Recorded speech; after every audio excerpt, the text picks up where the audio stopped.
আসসালামু আলাইকুম। দেখেন কত বড় একটা পাথর। এর সামান্য একটা দুইটা পাথরের উপর ভর দিয়ে আটকা রয়েছে।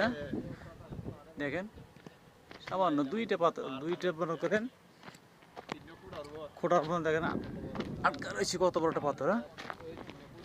দেখেন কত বড় পাথর। এই দেখেন কত বড় পাথর, তিনটে খোঁটা আটকা পড়েছে। এখানে একটা আছে, এখানে একটা আছে। কত বড় একটা পাথর কটুক খুঁটির মধ্যে আটকা পড়ে আছে। সব আল্লাহর ইচ্ছা। এখানে একটা, এখানে একটা। কত বড় পাথর, সব আল্লাহর ইচ্ছে। দেখলে অবাক লাগবে।